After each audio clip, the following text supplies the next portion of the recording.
여러분 인생 성경 구절이 있습니까? 누구나 신앙생활 하다 보면 마음에 딱 와닿고 이거 내게 주신 하나님의 말씀이야 라고 하는 그러한 구절을 분명히 붙잡는 때가 있습니다. 자, 그런데 아마도 많은 성도들에게 있어서 굉장히 다가오고 또 용기를 주고 힘이 되는 그런 구절들이 성경 대표적인 구절들이 있습니다. 그 중에 하나가 빌립보서 4장 13절 말씀이겠죠. 내게 능력 주시는 자 안에서 내가 모든 것을 할 수 있느니라. 우리 이승준 형제 같은 경우가 입대하면서 그 말씀을 딱 붙잡았으면 좋겠어요. 빌립보서 4장 13절, 내게 능력 주시는 자 안에서 내가 모든 것을 할 수 있느니라.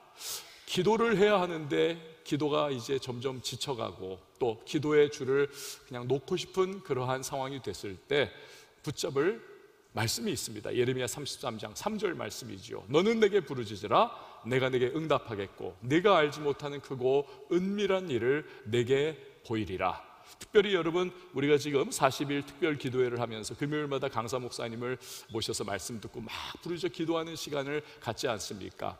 예레미야 33장 3절 말씀이야말로 그런 우리에게 요즘에 아주 적실성 있게 다가오는 말씀이겠다 싶습니다. 또 아마도 전 세계 크리스찬들이 제일 그 성경 구절을 들으면 용기가 생기고 힘이 생기고 좋아하는 구절이 아마도 오늘 우리의 본문 중에 하나인 로마서 8장 28절 말씀이 아닐까 싶습니다. 자, 우리 그 구절을 같이 한 목소리로 읽어보도록 하겠습니다. 시작. 우리가 알거니와 하나님을 사랑하는 자 곧 그의 뜻대로 부르심을 받은 자들에게는 모든 것이 합력하여 선을 이루는 줄 우리가 안다 라고 하는 그 말씀이죠.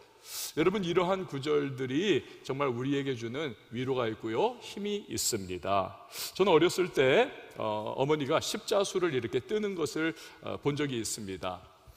뒷부분을 이렇게 봤어요. 근데 깜짝 놀랐습니다. 아니, 우리 어머니가 이렇게 흉측한 십자수를 놓다니. 제가 잘 모르니까 막 이렇게 어머니가 막 형형색색의 실을 바늘에 꿰가지고 막 이렇게 위아래로 막 움직이는데 뒷면을 보니까요, 너무 막 엉망진창이고 얽혀 설켜 있고 하여튼 막 너무 보기가 싫은 그런 거였습니다. 그런데 어머니가 빙그레 웃으면서 앞부분을 이렇게 딱 보여주는 순간 와 하고 감탄이 나왔습니다. 뒷부분은 너무너무 실들이 막 엉망진창 엉켜 있었는데 앞부분은 아주 깨끗하게 꽃들이 피어있고 그 위에 노란 나비가 이렇게 날아가는 그러한 십자수, 너무 아름다웠어요. 전혀 다른, 앞뒤가 다른 그러한 십자수의 모양이었습니다. 여러분, 하나님께서 우리에게 하시는 일이 바로 그러한 모습이 아닐까 싶습니다. 우리는요, 인생의 문제를 직면하고 실패를 경험하고 고통을 직면하고 한탄과 한숨을 쉬는 그러한 현실을 우리가 직면합니다. 그러면서 내 인생이 정말 십자수의 그 뒷면처럼 왜 이렇게 얽혀 있나, 왜 이렇게 설켜 있는가, 나는 왜 이렇게 꼬이고 꼬인 인생을 살아가는가 라고 우리는 한탄을 할 수 있어요. 그런데 하나님께서는 앞면을 나중에 우리에게 딱 보여주십니다. 그러면서 야, 봐라, 네 인생 내가 합력해서 선을 이루어 놓지 않았니? 라고 우리에게 말씀하시는 그날이 분명히 다가오는 것입니다. 그러면 와, 그렇구나, 정말 하나님은 정말 엉망진창인 것 같았던 내 삶의 문제와 어려움과 고난과 고통, 슬픔마저도 이렇게 아름다운 하나님의 작품으로 만들어 주셨구나 라고 그렇게 감탄하는 날이 오게 될 거예요. 제 친구 중에 하나는요, 아버지의 재산을 작은 아버지가 다 먹어버렸습니다. 사업을 하던 아버지 뒤통수를 쳤어요. 그래가지고는 이 작은 아버지가 자기 형 거를 다 뺏어가지고 독식을 한 겁니다. 아버지는 다 쫄딱 망해서 그렇게 빈털터리가 되고, 제 중학교 친구도 너무 힘들게 살아가고 작은 아버지만 생각하면 이를 가는 거예요. 사실 여러분, 이런 상황은 참 얼마나 비참하고도 창피한 일 아닙니까? 그 혈육이 혈육을 뒤통수를 쳤다, 그것도 형님의 것을. 그런데 이 친구가 부끄러운 그 일을 저한테 이야기를 하면서 막 이를 가는 거, 우리 작은 아버지 때문에 우리가 이 고생을 하고 있어 하면서 막 그렇게 증오하고 복수를 꿈꾸던 그날을 아직도 생각을 해봅니다. 여러분, 요셉은 그 재산 잃은 정도가 아니죠. 형들이 아예 요셉의 인생을 파탄을 냈습니다. 종으로 팔아버렸습니다. 애굽에 팔려가 노예 생활을 합니다. 그뿐입니까? 하나님께서 하지도 않은 일을 덮어 씌워버리죠. 그래서 강간미수범으로 그렇게 그는 옥살이를 하게 됩니다. 13년의 세월을 그는 그렇게 가장 비참한 인생을 살게 되는 거지요. 요셉의 13년, 여러분, 소망이라고 하는 단어는 이건 사치예요. 찾아볼 수 없는 그런 단어입니다. 근데 그런 요셉의 인생을 하나님께서 다루고 계셨다는 사실입니다. 때가 되니까 노예와 죄수의 그 과정이 바로 애굽의 최고 권력자인 바로에게 나가는 직통 도로가 열리게 되는 것입니다. 그래서 하나님께서 지혜를 주시고 그가 바로의 꿈을 해몽을 하죠. 민족을 구원합니다. 자기의 아버지의 일가를 구원을 합니다. 이를 통해서 이스라엘 민족이 형성될 수 있는 그러한 기틀을 요셉이 열게 되는 것입니다. 그것이 그의 사명이었던 것입니다. 여러분, 하나님은 이처럼 요셉의 얽히고 설킨 인생, 가장 비참했던 그의 삶을 아름답게 작품으로 만드셔서 모든 것이 합력하여 선을 이루는 분이 우리 하나님이라는 사실을 보여주셨던 것입니다. 폭풍 후에 배가 파손을 당했습니다. 한 사람이 겨우 살아남았어요. 무인도에 갔습니다. 거기에서 겨우겨우 하루하루를 보냈는데 비가 내리면 너무 춥고, 마치 그 캐스터웨이에서 봤던 그 무인도에 살아가는 그 사람처럼 얼기서기 자기의 있는 재주 없는 재주 다 해가지고 오두막을 하나 짓고 거기에서 비를 피하고 그렇게 지내고 있습니다. 하나님께 늘 기도하는 거, 하나님 나 좀 구원해 주세요. 어느 날 벼락이 때렸습니다. 오두막이 훨훨 불에 타버리고 잿더미가 된 오두막 앞에 그는 털썩 주저앉아서 내 인생도 이렇게 잿더미와 같은 그런 인생이 되는 거지 뭐, 그렇게 자포자기해 가고 있습니다. 그런데 그 순간 놀라운 일이 일어나죠. 선원들이 구명보트를 타고 이 무인도를 방문을 한 겁니다. 아니, 당신들이 어떻게 여기를 올 수 있었습니까? 그들이 뭐라고 말을 합니까? 당신이 피웠던 그 구조신호 때문에 우리가 그걸 보고 여기에 왔습니다. 그는 자기의 오두막이 불탄 것이 인생의 정말 비참한 상황을 그대로 드러내는 하나의 사건이고, 자기도 그렇게 될 것 같은 그러한 마음을 갖고 있었는데 그것이 자기를 살리는 결과를 만들어낸 거죠. 여러분, 우리 인생에 그런 일이 일어납니다. 고통스럽고 괴로운 일이었는데 나중에 보니까 하나님께서 그것을 합력하여 선을 이루어요. 오늘 우리 이승준 형제는 어쩌면 젊음의 때에 정말 군대에 가서 자기의 인생이 제약을 받고 자유가 어느 정도 일정 부분 그렇게 구속을 받고 참 힘든 과정이죠. 선후배 간의 갈등도 있을지 몰라요. 여러 가지 어려움도 있을 수 있습니다.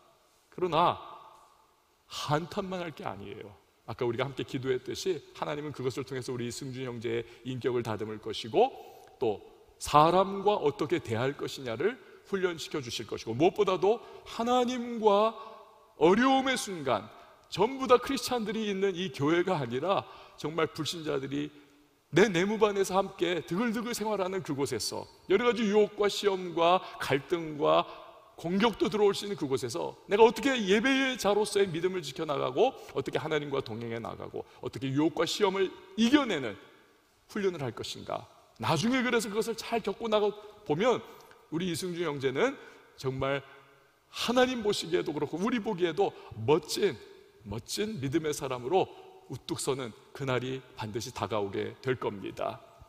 지금 아무도 아멘을 안 하는 걸 보니까 어떻게 생활하는지 대충 감이 오는 것 같은데 예, 여러분, 그래서 우리가 절망하면 안 돼요. 크리스찬들은. 여러분, 우리에게 있어서 실패라고 하는 단어는 어울리지 않습니다. 우리 크리스찬에게 있어서 포기라고 하는 단어는 있을 수 없어요. 포기는 여러분 우리에게 있어서 배추 담글 때나 필요한 단어이고, 실패는 우리에게 있어서 바느질할 때나 필요한 단어예요. 여러분, 저를 한번 따라해 주시기 바랍니다. 나는 모든 것을 선으로 바꾸시는 하나님을 신뢰하며 절망하지 않으리라. 할렐루야. 여러분, 그 마음을 굳게 지킬 수 있기를 바랍니다. 자, 오늘 본문 말씀을 보면 그런데요, 우리의 삶에 모든 것이 합력하여 선을 이루게 하시는 그 하나님, 그 하나님께 저와 여러분을 위해서 기도하는 한 분이 계십니다. 누구십니까? 바로 성령 하나님이십니다. 자, 26절 말씀 우리 같이 읽어보도록 하겠습니다. 시작. 이와 같이 성령도 우리의 연약함을 도우시나니 우리는 마땅히 기도할 바를 알지 못하나 오직 성령이 말할 수 없는 탄식으로 우리를 위하여 친히 간구하시느니라. 아멘. 어떤 분이, 여러분, 기도는요, 우리 영혼의 호흡이라는 그런 말을 하지 않습니까? 굉장히 중요한 것이 기도인데, 하나님을 기도로 세상을 움직여 나가시기를 원하십니다. 우리의 기도를 통해서. 이렇게 중요한 것이 기도인데, 어떤 목사님께서 기도의 중요성을 이렇게 표현을 하셨습니다. 들어보세요. 온갖 질병이 감기를 통해 오듯 신앙생활의 온갖 문제는 기도의 부재를 통해 온다. 여러분, 가만히 생각해 100번 맞는 말입니다. 우리는 기도를 통해서 위기와 어려움을 돌파해 나가고, 우리는 기도를 통해서 하나님이 주시는 용기와 소망 가지고 새 힘을 얻어서 일어나게 돼요. 그런데 기도가 없어지면 그 모든 통로가 차단될 것과 마찬가지입니다. 하나님이 주시는 위로를 얻을 수 없고, 하나님이 주시는 용기를 얻을 수 없고, 하나님께서 내게 주시는 새 힘을 공급받을 수가 없습니다. 그럼 무너져 내릴 수밖에 없는 것이죠. 주저앉은 채 일어나지 못하는 겁니다. 기도가 없다면, 기도를 할 수 없다면. 우리가 어떤 때는 기도를 하려고 해요. 또 기도를 시작은 합니다만, 기도하다가 우리는 혼란에 빠지는 때가 있어요. 이 기도가 정말 지금 나에게 적합한 것인가? 왜? 변수가 너무 많아요. 내가 지금 뭔가를 구하고 있는데 내가 구하는 것이 바른 기도냐, 적실성 있는 기도냐가 혼란이 올 때가 있어요. 너무 상황이 급변하기 때문에. 기도하고 나서 보니까 또 바뀌어요, 모든 것들이. 내가 정말 맞는 기도를 하는 것일까? 전에 TV 프로에서 트와일라이트 존이라고 하는, 그 환상 특급이라고 하는 그러한 여러분 프로그램이 있지 않았습니까? 거기에 보면 에피소드가 하나 나오는데 이런 거예요. 골동품 상인입니다. 이 사람이 이렇게 항아리 같은 걸 하나 구했습니다. 얻었어요. 그런데 이것이 우리가 잘 아는 그 요정인 지니가 들어있던 그 항아리였습니다. 이 사람이 문질러 가지고 그 항아리의 요정인 지니를 불러냈어요. 자유케 한 거죠. 너무 기뻐하던 지니가 예의 당신에게 3가지 소원을 말할 수 있는 권리를 주겠습니다. 그런데 단 한 가지, 조심해서 심사숙고해서 말을 하세요. 골동품 상인이 돈이 너무 필요한 거예요. 나에게 100만 달러를 주십시오. 펑 하더니 100만 달러가 그 사람 앞에 탁 나타났습니다. 그런데 이게 웬일입니까? 좋아할 겨를도 없이 잠깐 후에 국세청 직원들이 득달같이 달려왔습니다. 그리고는 그가 이전에 띵겨 먹었던 여러 가지 세금을 포함해가지고 그 100만 불을 그대로 다 가지고 가버렸어요. 여러분, 이 사람이 심사숙고하라고 하는 지니의 말을 염두에 뒀었더라면 이렇게 요청을 했을 거예요. 내게 면세되는 100만 불을 주세요. 그랬어야죠. 이 사람이 너무 한탄을 하면서, 그러면 내가 권력이 있으면 되지 않겠는가? 선거 통해 가지고 또 자리 뺏기는 그런 거 말고 강력한 권력, 그 강대국의 강력한 지도자의 권력이 나에게 있었으면 좋겠다. 펑 하더니 이 사람이 그런 권력을 가진 사람이 됐습니다. 그런데 그때부터 이상합니다. 나치 병사들이 자기 주변에 몰려들기 시작하고 자기 코에서 콧수염이 나기 시작하는데 이렇게 생긴 이상한 콧수염이 나기 시작했어요. 이 사람이 히틀러가 된 겁니다. 마지막으로 이 사람이 울며 겨자 먹기 식으로 요청한 것은 나 옛날로 다시 돌려보내 주세요 라고 하는 그러한 요청이었던 겁니다. 여러분, 우리가요 기도할 때 어쩌면 종종 우리의 기도가 이런 기도 아닐까 생각을 해봅니다.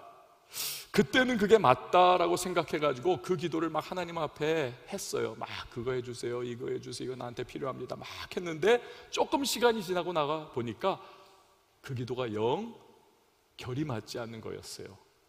영 잘못된 기도였어요. 엉뚱한 기도였어요. 심지어는 하나님이 그때 내 그 기도를 안 들어준 게 너무너무 감사하다라고 하는 그런 기도, 그런 기도 많아요. 여러분, 이처럼 우리가 너무 힘들고 지쳐서 기도조차 할 수 없을 때, 또는 우리가 기도하면서 대체 내가 어떤 기도를 하는 것이 옳은 것일까 혼란에 빠져 있을 때, 그런 우리에게 성경은 말씀을 합니다. 성령께서 우리를 위해서 중보의 기도를 해주신다는 것입니다. 다시 말하면 성령께서 이렇게 기도하신다는 거예요. 하나님, 길료나가 지금 너무 지쳐 있습니다. 너무 힘들어합니다. 기도조차 하지 못하고 있습니다. 하나님, 길료나에게 힘을 주세요. 저를 위로해 주세요. 저가 다시 일어나게 해주세요.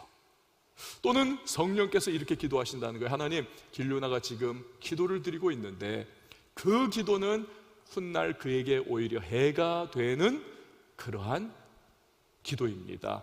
하나님, 길료나의 기도가 바뀌게 도와주세요.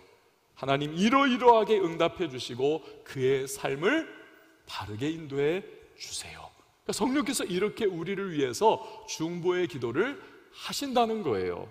자, 여러분, 그런데 특별히 오늘 본문에 보면요, 성령께서 말할 수 없는 탄식으로 우리를 위하여 간구하신다라고 기록을 하고 있습니다. 그런데 여기서 간구한다라고 하는 단어는 굉장히 특별한 단어예요. 신약 성경 전체에서 이곳에 유일하게 단 한 번 쓰여 있는 단어입니다.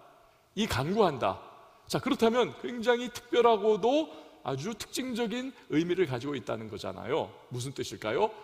호소하다라고 하는 의미를 가지고 있습니다. 그러니까 하나님께서 우리의 기도를 들으시는데 성령께서 하나님께 우리를 위하여 중보기도 하시는데 어떻게 기도하시느냐? 그냥 편안한 마음으로 기도하시는 것이 아니라 성령께서 애통해하며 통곡하듯이 마치 여인이 산통을 겪는 것과 같은 고통의 마음을 가지고 우리를 위하여 하나님께 호소하는 그 모습, 그게 성령께서 우리를 위하여 중보기도 하시는 모습이라는 것입니다. 그것이, 여러분, 이것이 바로 저와 여러분이 절망적인 상황들을 과거에 많이 겪었었고 지금도 어려움 가운데 여전히 처해 있지만 그럼에도 불구하고 살아갈 수 있고, 또한 지금까지 우리가 믿음 잃어버리지 않고 지내올 수 있었던 이유, 그것이 바로 성령께서 저와 여러분을 위하여 하나님께 호소하고 기도하는 바로 그것 때문에 우리가 여기까지 왔다는 사실을 여러분 꼭 믿으시기를 바랍니다. 그러니까 성령이 얼마나 좋은 분이세요. 누가 우리를 위해서 그렇게 기도해 주겠습니까? 심지어는 부모님도 우리의 형편을 이해가 안 돼요. 심지어는 내 형제자매도 우리의 마음 아픈 상황을 그걸 알아주질 못해요. 공감이 안 돼요. 친구도 그렇게 좋은 친구지만, 연인도 그렇게 좋은 연인이지만 내 마음을 완전히 이해하지 못하고 때로는 오해하고 토라지고 찢어지기도 하지 않습니까? 그러나 성령께서는 우리를 아시고 우리의 아픔과 애통과 고통을 자신의 것인 마냥 호소하면서 하나님 앞에 기도하고 아뢰고 간구한다는 것입니다. 얼마나 고마운 분이십니까? 특별히 27절 말씀 보세요. 우리 같이 한번 읽어봅니다. 시작. 마음을 살피시는 이가 성령의 생각을 아시나니 이는 성령이 하나님의 뜻대로 성도를 위하여 간구하심이니라. 아멘. 여러분, 우리는요 때로는 우리의 정욕과 욕심에서 비롯한 기도를 하기도 합니다. 그러나 하나님께서는 우리 인간적인 정욕과 욕망과 욕심으로 드리는 그 기도를 하나님이 받지를 않으세요. 응답을 하시지 않습니다. 물론 너무너무 초신자 때는 하나님께서 내가 너를 구원했어, 내가 너를 사랑해 라고 하는 그러한 사인을 주시기 위해서 잠깐 맛은 보여줄 수 있지 몰라요. 그러나 우리의 신앙이 어느 정도의 궤도에 오르면 이제는 그런 사탕 같은 거 주실 필요가 없는 겁니다. No라고 하시는 하나님. 여러분, 그러나 성령께서 우리를 위해서 드리는 중보 기도는요, 우리의 욕심과 우리의 욕망에서 비롯한 기도와는 성질이 다릅니다. 그분이 드리는 중보의 기도는 하나님의 마음에 100% 맞는 기도예요. 부합하는 기도입니다. 여러분, 스데반이 죽기 전에 했던 그 설교 중에서 이런 설교를 하지 않습니까? 다윗에 대해서 말하잖아요. 하나님께서 다윗을 보니까 다윗이 하나님의 마음에 맞았다는 거예요. 합했다는 겁니다. 그 다윗에게 하나님께서 뭐라고 말씀하십니까? 나의 뜻을 너를 통해 다 이룰 거야. 자, 여러분, 이 스데반의 설교를 통해서 우리가 알 수 있는 것은 하나님의 마음에 합한다면, 우리의 기도가 하나님의 마음에 합한다면, 여러분, 하나님은 우리에게 반드시 시차는 있을 수 있지만 가장 최선의 때에 가장 최상의 방법으로 응답해 주심을 믿으시기를 바랍니다. 자, 그런데 성령께서 그런 기도를 우리를 위하여 대신 중보하며 기도해 주신다는 거예요. 하나님의 마음에 합한 기도, 하나님의 뜻대로 드리는 기도라고 하지 않습니까? 하나님과의 일치하는 마음의 기도를 성령께서 우리를 위하여 드려주신다. 여러분, 그것이 우리의 모든 일들이 결국 합력하여 선을 이루는 이유인 것입니다. 아픔도 슬픔도 괴로움도 행복도 기쁨도 고통도, 이 모든 것들이 내가 피하고 싶은 문제까지도, 그러나 성령께서 그것을 가지고 하나님의 마음에 합한 기도로 나아가기 때문에 나중에 보면 악을 이루지 않고 하나님의 선하심을 따라 그것은 선한 결과를 만들어 낸다는 사실입니다. 자, 성령께서 이렇게 귀하신 분이에요. 합력하여 선을 이루게 기도해 주시는, 우리의 정말 사랑해 주시는, 우리를 너무 아껴 주시는 그 성령님이신데, 그럼 우리가 어떻게 성령님을 대해드려야 하는가? 이 부분이 오늘 설교의 관건이에요. 우리가 과연 어떻게 성령님을 대해드려야 할 것인가? 자, 먼저 데살로니가전서 5장 19절 말씀 우리 같이 보도록 하겠습니다. 시작. 성령을 소멸하지 말며. 자, 성령을 소멸하지 말라는 것입니다. 여러분, 소멸하다라고 하는 단어는요, 말 그대로입니다. 헬라어에서도 불을 끄다라고 하는 의미를 가지고 있습니다. 불을 끄다,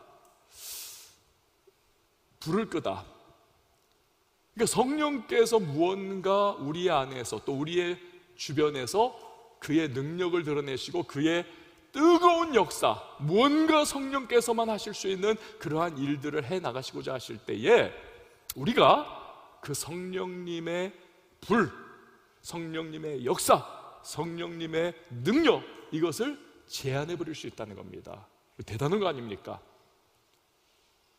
성령님의 불, 그의 능력, 그의 역사를 우리가 제한해 버릴 수 있다. 심지어 소멸시켜 버릴 수도 있다. 물론 또 완전히 사라져 버리지는 않아요.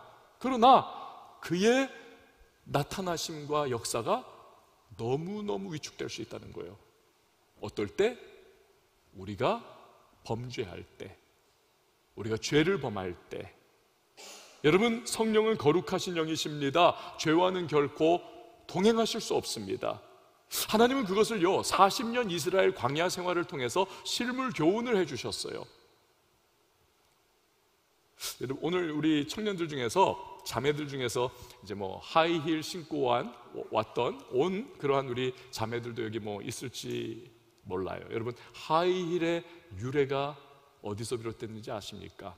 16세기 유럽에서는 아직도 화장실 문화가 이루어지지 않았었습니다. 베르사유 궁전도 가보면요, 그 당시에 지어진 거잖아요. 화장실이 없습니다. 원래 화장실이 없어요. 야, 그럴 수가. 그 유럽이 16세기에도 화장실이 없어요. 어떻게 해결했을까요? 그냥 애들은 길 가다가 느낌이 오면 그냥 거기서 한 것이고, 길바닥에서 앉아가지고, 어른들은 뭐 가다가 어디 풀숲으로 들어가고, 또 사람 없으면 어른들도 뭐 길바닥에 했을 수도 있고, 밤에 아침이 되면 파리의 시민들이 했던 제일 첫 번째 했던 게 뭔지 아세요? 2층에서 이렇게 그 밤에 자기 식구들이 처리해 놓은 그 배설물을 그냥 길로 다 던져버렸다 그래요. 위에서 아래로 쫙쫙. 그래서 일설에는 파라솔이 그때부터 생겼다는 겁니다. 파라솔이 그거 막으려고 이렇게. 그러니 여러분, 그 파리의 도로가 얼마나 더럽고 오물로 뒤덮여 있고 막 너무너무 냄새나고 막 그거 밟아가지고 막 얼마나 지저분해요. 그래서 그때부터 하이힐이 생겼다더라. 오늘 신고 있는 그거예요. 여러분, 근데요, 16세기에 프랑스 파리에서도, 유럽에서도 화장실이 없었는데, 화장실 문화 자체가 없었는데, 3500년 전에 모세 시대에 하나님께서 출애굽한 이스라엘이 가나안으로 가는 여정, 그 광야 40년 동안 그들에게 내리신 명령이 있습니다. 너희가 뭔가 배설을 하고 싶다면 이 진영을 떠나서 저 멀리 나가서 땅을 파고 거기에다 이를 치르고 흙으로 덮어버려라. 그리고 다시 진영으로 돌아와라. 그러면 불결한 것이 진영 가운데 없기 때문에 내가 너희와 함께 할 것이다 라고 말씀을 하셨습니다. 여러분, 이게 왜 하나님께서 굳이 그런 말씀을 하셨을까요? 첫 번째는 뭐 물론 그 위생 상태를 위해서도 그런 말씀을 하셨지만, 더 중요한 것이 영적인 의미입니다. 그것은 하나님은 이 배설물을 더러운 죄와 상징화를 시켜버리신 거예요. 그래서 더러운 죄가 진영 안에 있으면 의롭고 거룩하신 하나님이 그들과 함께 할 수 없다는 것을 이 배설물이라고 하는 이걸 통해 가지고 보여주기를 원하셨던 겁니다. 하나님께서 배설물같이 더러운 죄를 멀리하면 하나님이 백성 가운데 함께 동행해 주시는 겁니다. 이것이 하나님이 아나니아와 삽비라를 일벌백계 하신 이유이기도 해요. 어떤 사람은 동정심을 갖습니다. 아나니아와 삽비라가 그래도 자기 재산 팔아서 절반은 드렸는데 그 나머지 절반 감췄다고 어떻게 그렇게 비참하게 죽이나요? 아니요, 여러분. 하나님은 대표성의 원리가 있기 때문에 그렇습니다. 지금 이스라엘 예루살렘 교회는 오순절 성령의 역사 가운데 처음 이제 교회가 태동했잖아요. 그 교회가 막 불붙듯이 지금 성령의 역사가 나타나면서 사람들이 막 구원받고 있는 그런 현실입니다. 그런데 아나니아와 삽비라의 죄가 딱 터져나왔습니다. 성령께서 소멸되신다면 예루살렘에서 시작된 이 복음의 능력이 온 유대와 사마리아와 땅끝까지 전파되는데 장애물이 되는 겁니다. 구원받아야 할 수많은 사람들이 죽게 돌아오지 못하는 그러한 결과가 초래되는 거죠. 이걸 하나님께서 너무너무 악하게 보신 겁니다. 그래서 일벌백계를 하신 거죠. 물과 불이 상극입니다. 성령과 죄는 상극입니다. 그러므로 우리는 죄를 피해야만 합니다. 이스라엘이 배설물을 진영 바깥에 파묻듯이 여러분, 죄된 삶의 행태를 우리는 우리의 삶에서 멀리 청산을 해야만 합니다. 우리가 매일마다 기도 가운데 예수 그리스도의 십자가의 보혈을 의지하여 내 죄악과 나의 더러움을 씻어내야 하는 이유가 거기 있는 겁니다. 예수님이 제자들에게 말씀하셨죠. 세족식 하면서 베드로가 나 내 발 못 씻겨요 하니까 예수님이 씻겨야 돼. 나 몸도 다 씻겨주세요. 아니, 이미 목욕한 사람은 발만 씻으면 돼. 여러분, 우리는 예수의 보혈로 이미 온 몸을 목욕한 것과 같은 상황입니다. 그러므로 우리가 매일매일 우리의 죄악들, 내가 했던 말들, 나의 생각들, 나의 삶의 죄된 모습들을 마치 발을 씻듯이 예수 그리스도의 보혈로 씻어나가는 것이 필요한 것입니다. 우리 기독교의 역사에서요, 우리 한국 기독교입니다. 가장 위대했던 부흥의 역사가 뭐냐면 평양 대부흥운동입니다. 1907년도에 있었던 이 부흥운동이 촉발됐던 원인은 길선주 장로님께서, 뭐 저하고도 좀 연결이 되네요. 길선주 장로님께서 공중 앞에 나와가지고 제가 여러분 앞에 서 있듯이 내가 죄인입니다. 제가 아간과 같은 놈입니다. 내가 내 친구의 유산을 내가 착복했습니다. 그가 통회자복하면서 회개를 합니다. 그리고 그것을 다 돌려줘요. 존경받던 장로님인데 그 속에는 아간의 죄가 있었던 겁니다. 그것을 공중 앞에서 토로한 거죠. 그가 이렇게 죄악을 터설해낼 때 그 모습을 봤던 그 자리에 있었던 많은 다른 성도들도 자신들의 죄를 고백을 하고 예수의 보혈을 의지하여 씻음을 받습니다. 죄악이 가득했을 때 아무리 선교사님이 말씀 전하고 아무리 기도하고 아무리 성령이 임하시기를 간구했어도 아무 일도 일어나지 않았어요. 그러나 회개하면서 그들이 하나님의 은혜를 구했을 때 마치 폭약에 그 심지가 딱 끼어져서 불이 붙으니까 뻥 하고 터졌듯이 성령의 놀라운 역사가 폭탄이 터지듯이 그 현장에서 임했던 거예요.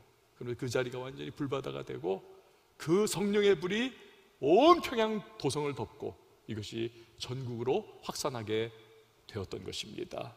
여러분, 죄악의 문제를 예수 그리스도의 십자가의 보혈 밑으로 가지고 나아가 씻음받고 그 회개를 통하여 청산하게 될 때 하나님의 성령께서 동행해 주시고 성령께서 우리의 삶에 간구해 주시고 호소해 주시고 우리를 위하여 중보해 주심을 통해서 우리의 모든 삶의 문제와 어려움과 아픔과 눈물 하나하나들도 반드시 합력하여 선을 이루게 될 줄 믿으시기를 바랍니다.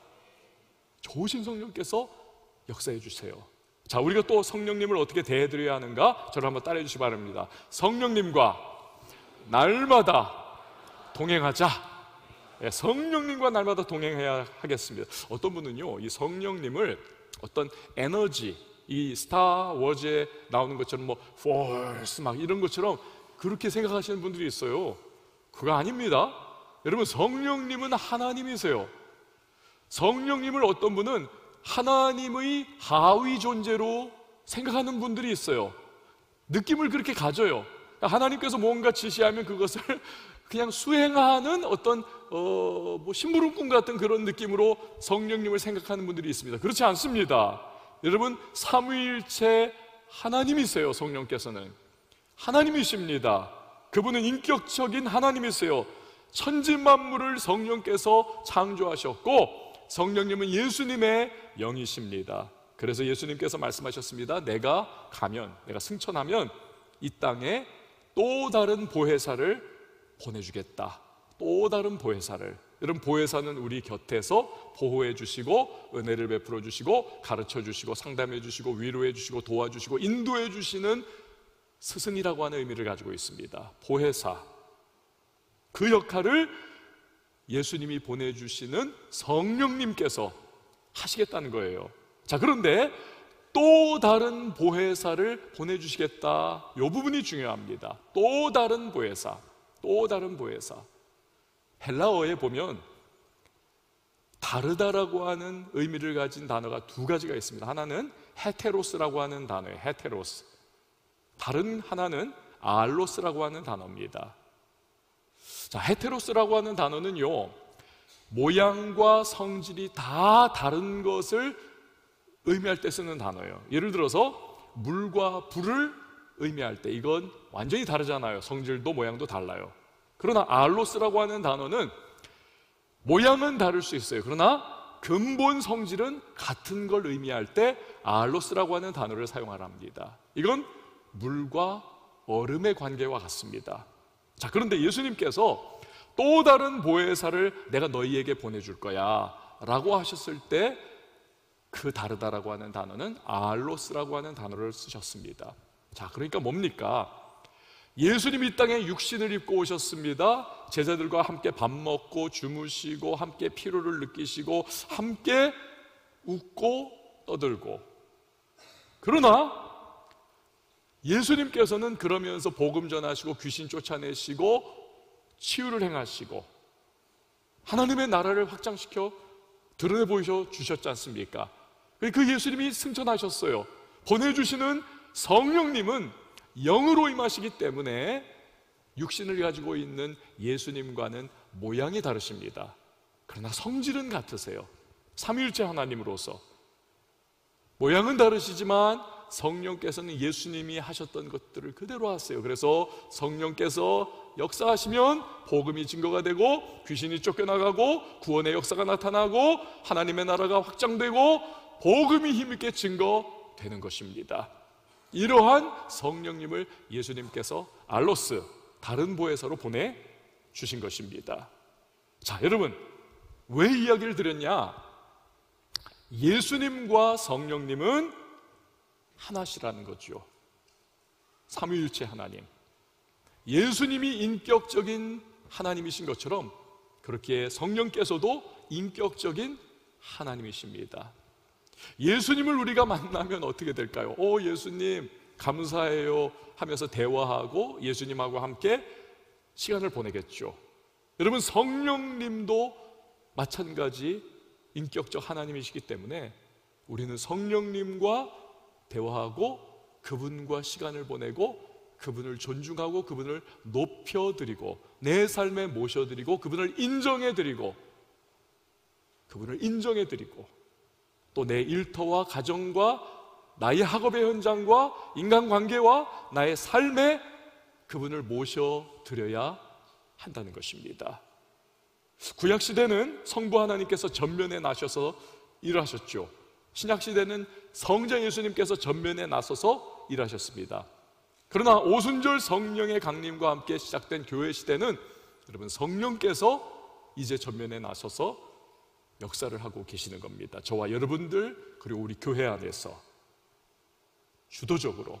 그렇기 때문에 우리는요, 성령님을 적극적으로 인정해드리고 그분을 모셔드리고 그분을 환영하고 그분을 높여드려야만 하는 겁니다. 성령님, 오늘 저의 삶에 함께 해주세요. 저의 직장 생활 함께 가주세요.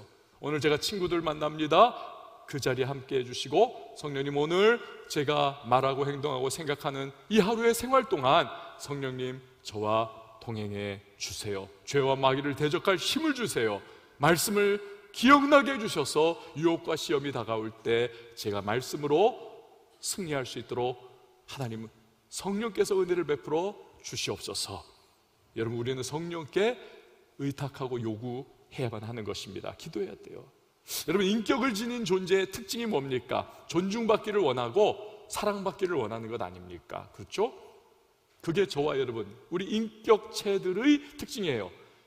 여러분, 성령께서도 마찬가지십니다. 그분도 인격의 하나님이시기 때문에 그분 역시도 우리의 존중을 받기를 원하시고 그분 역시도 우리의 사랑을 받기를 원하십니다. 우리가 그분에게 존중과 사랑을 드리면 성령께서는 우리에게도 존중해 주시고 우리에게도 풍성한 사랑을 베풀어 주시는 것입니다. 그래서 우리가 그 성령님과 인격적인 동행을 해나갈 때 그분을 높여드리고 그분을 인정해드리고 그분을 의식하고 그분이 내 삶에 함께 해주시기를 원하면서 그분과 동행해 나갈 때 여러분, 성령께서 우리 위하여 간구해 주시고 우리의 삶의 대소사를 하나님께 올려드려 결국 그 모든 것들이 합력하여 선을 이루게 되는 것입니다.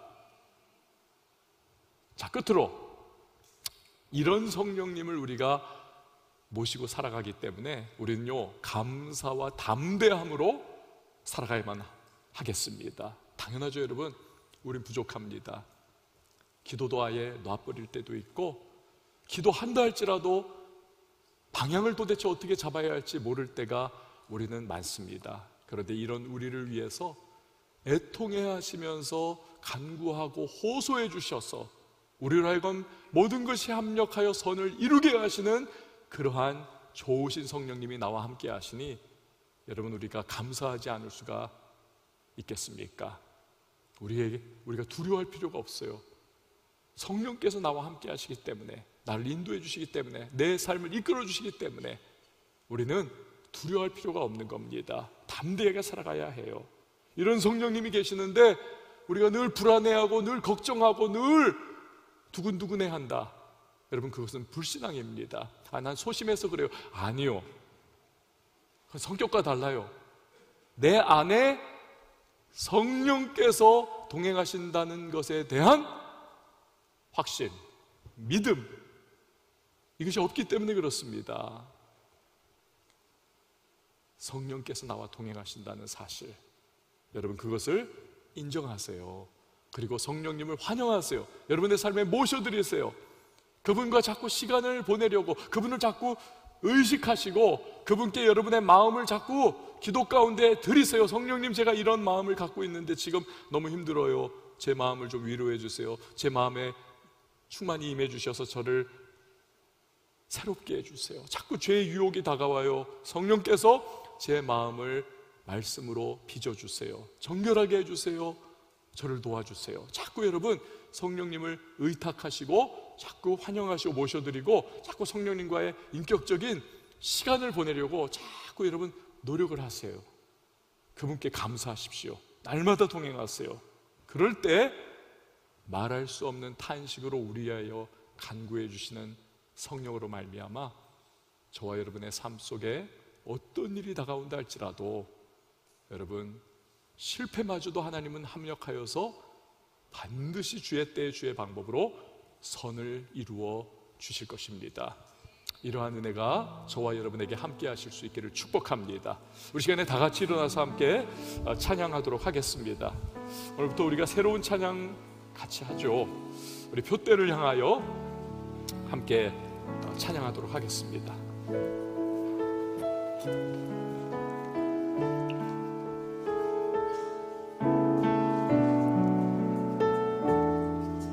내게 유익하던 것을 다 해로 여기네. 구주를 위하여 모두 다 버리네. 모든 것을 잃어버려도 아깝지 않음은 예수를 아는 지식이 가장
우리 마지막으로 한 번 더 찬양하십시다. 번뇌를 향하여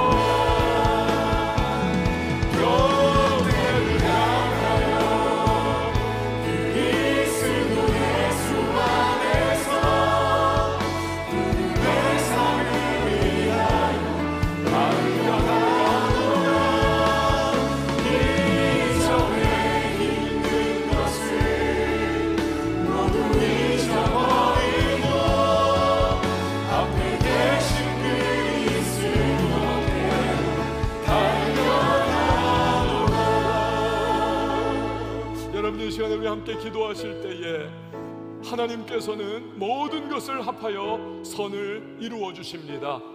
그냥 이루어지는 거 아니에요. 성령께서 나를 위하여, 부족한 나를 위하여 호소하시기까지 하면서 애통해 하시면서까지 기도해 주시기에 그 기도 가운데 하나님의 역사가 내 삶에 나타나는 것입니다. 이렇게 좋으신 성령님이신데 내가 도외시하고 내가 배척한 채 죄 가운데 살아가며 그분을 소멸하여 우리 그렇게 살고 있진 않습니까? 내 안에 가득한 유혹과 시험과 도전과 그리고 죄의 여러 가지 모습들 속에 성령께서 함께 하실 수 없는데, 그의 역사가 나타날 수 없는데 예수 그리스도의 십자가의 보혈로 나를 정결케 씻어 주시옵소서. 성령과 동행하는 발걸음 되게 하여 주옵소서. 그래야 여러 가지 환난과 시험과 어려움, 내가 원하지 않는 문제까지도 합력하여 선을 이루시는 그 하나님의 능력을 경험하며 살아계신 하나님을 증거할 수 있는 간증의 주인공 될 수 있도록 도와달라고 이 시간 말씀을 기억하며 우리 주님의 이름 한번 외치고 통성으로 기도합니다. 주여,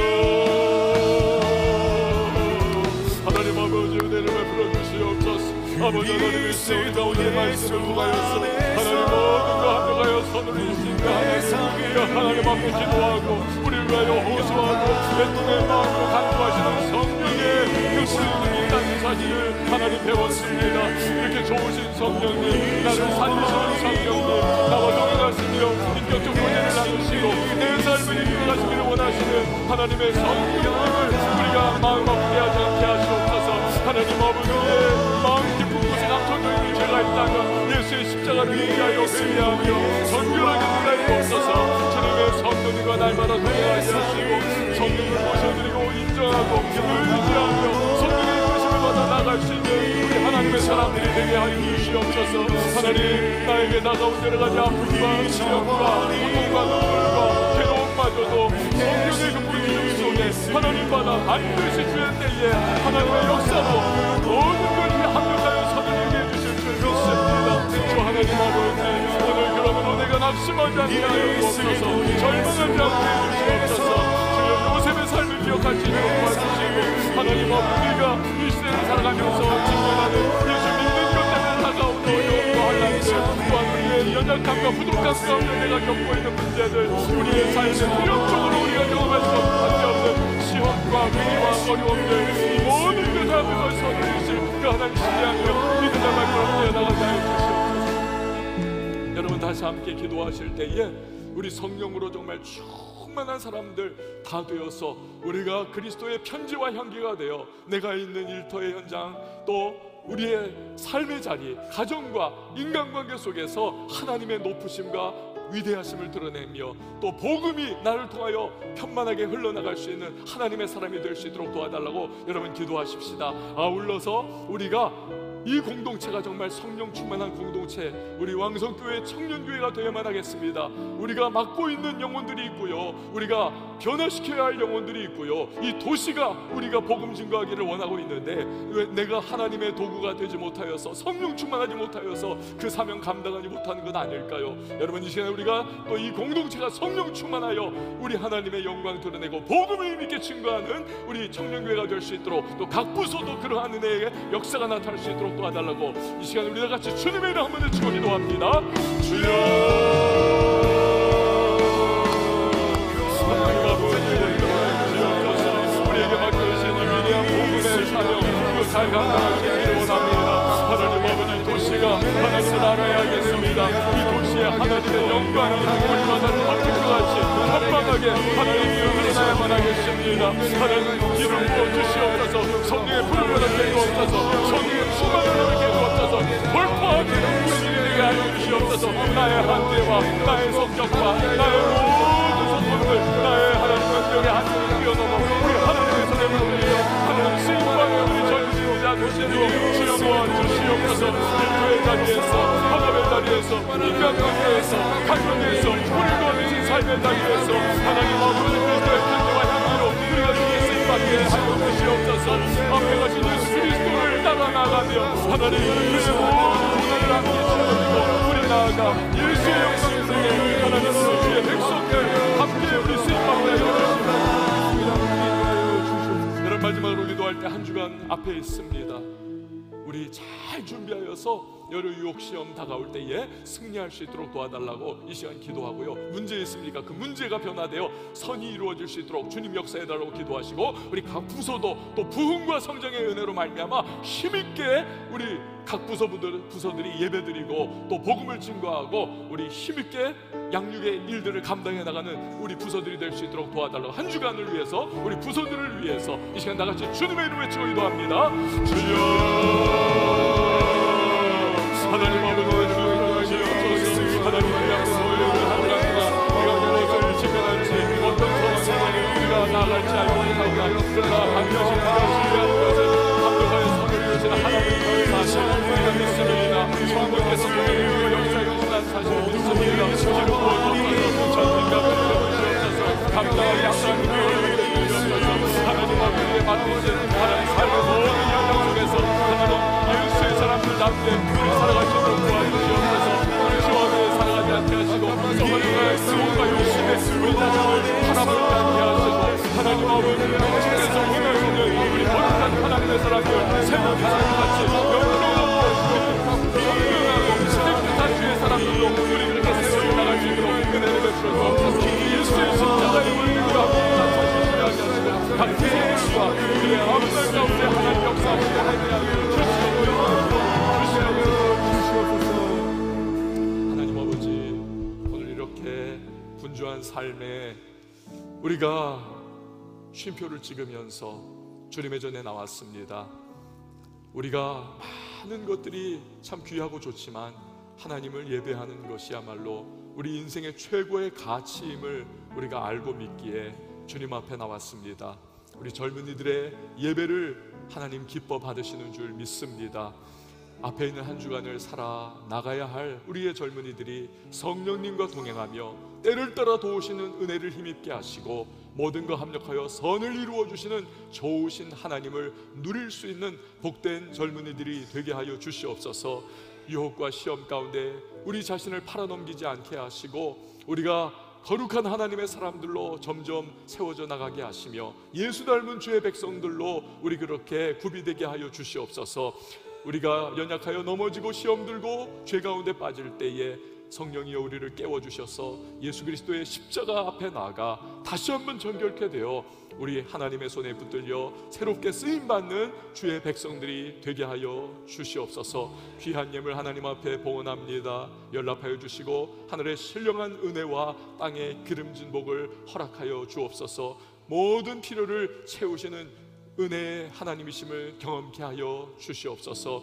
예배를 섬기는 모든 봉사의 손길들 기억하셔서 우리 하나님께서 복을 허락하여 주시옵소서. 이제는 우리 주 예수 그리스도의 은혜와 하나님 아버지 극진하신 사랑과 성령의 교통하심이 우리 모든 예배자 한 사람 한 사람 머리머리 위에 이제부터 영원토록 함께 계실지어다. 아멘.